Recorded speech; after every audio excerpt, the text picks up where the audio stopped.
حضرت انس بن مالک حدیث کے راوی، میری طرف دیکھیے گا، حضرت انس بن مالک حدیث کے راوی ہیں، توجہ کرنا۔ کہتے ہیں ایک بی بی حضور کے پاس آئی، اپنا علاقہ چھوڑ آئی، آ کے کھڑی ہوئی تو اس نے کہا حضور میں خاندان بھی چھوڑ آئی ہوں، سسرال بھی، میکا بھی، ننیال بھی، ددیال بھی، میں ہر ایک کو چھوڑ آئی ہوں، میں جائیداد والی تھی وہ بھی چھوڑ آئی ہوں، مال دولت بھی چھوڑ، ایک میرا بیٹا تھا جوان وہ میں ساتھ لائی ہوں۔ سونیا یہ آپ کی نوکری کرے گا اور میں حضرت فاطمہ کی ڈیوٹی کروں گی، میں حضرت عائشہ کے برتن دھویا کروں گی، میں بھی نوکری کروں گی، حاضر ہے۔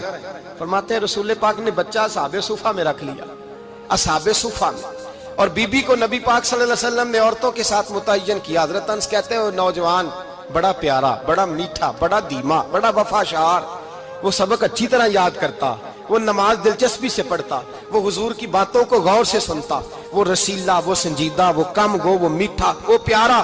کہتے ہیں بڑی دلکشا طبیعت، اس کی مقناطیسی سی شخصیت، طبیعت کھنچی چلی جائے اس کی طرف، بڑا حسین و جمیل وہ نوجوان۔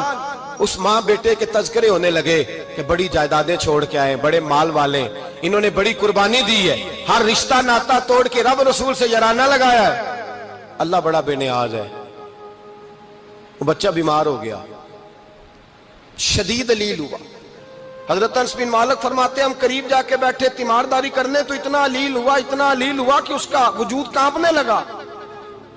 کہتے ہیں کچھ ہی دیر گزری تو اس نے کلمہ پڑھا، روح پرواز کر گئی، روح پرواز کر گئی، سننا روح پرواز کر گئی۔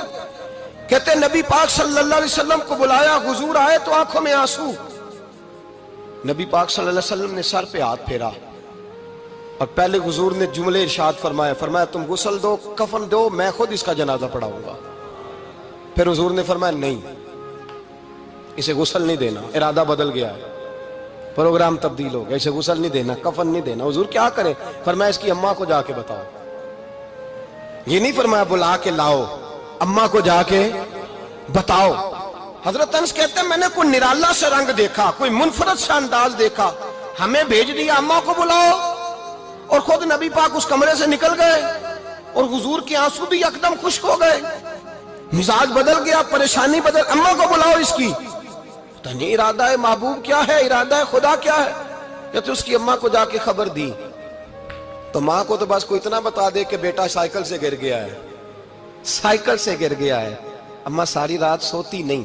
ایک شاعر نے کہا تھا ایک مدت ہوئی میری ماں نہیں سوئی، میں نے ایک رات کہا تھا مجھے ڈر لگتا ہے، ایک رات کہا تھا مجھے ڈر لگتا ہے۔ یہ اپنے اپنے رنگ ہوتے ہیں، اپنا اپنا انداز ہوتا ہے۔ رمضان شریف کا مہینہ آتا تو میری اماں جی کہاں گری کا تیل منگاتی، چیزیں منگاتی، اور پھر زبردستی میں منع کرتا کہ اماں جی نہیں، یہ آپ کیا کر رہی ہیں، میں تو تیل ویسے بھی ذرا کم استعمال کرتا ہوں، تو رگڑ رگڑ کے، اور نہیں کتابیں بڑی موٹی ہیں، فلاں چیز بڑی موٹی، اس کا رنگ تھوڑا نرالا ہے۔ اور یہ جو ماں کا رنگ ہے نا، اس جیسا رنگ دوسرا ملتا بھی کوئی نہیں دنیا میں۔ یہ اپنی مثال آپ ہی ہے۔ اماں کو کہا تیرا بیٹا، اماں ذرا دوڑی، گری، پھر اٹھی، پھر گری، پھر اٹھی، پھر گری، روتی ہوئی آئی۔ کہتے ہیں پیچھے وہ روئی، لیکن جب بیٹے کی میت کے قریب آئی تو اب نہیں روئی۔ کہتے ہیں ہمارے چہروں پہ نظر دے ڈالی اور کہنے لگی تمہارا کلاس فیلو فوت ہو گیا ہے، واقعی چلا گیا ہے؟ کہاں پردہ کر، واقعی کہاں؟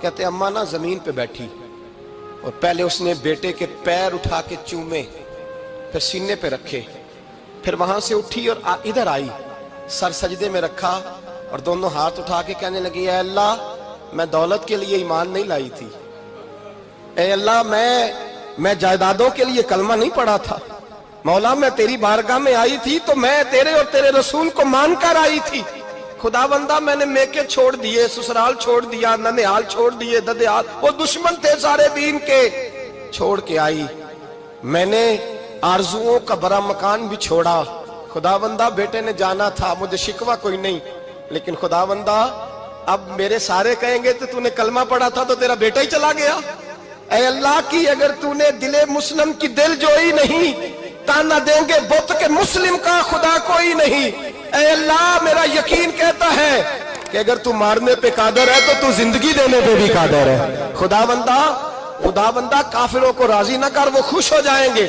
وہ مجھ پہ تانے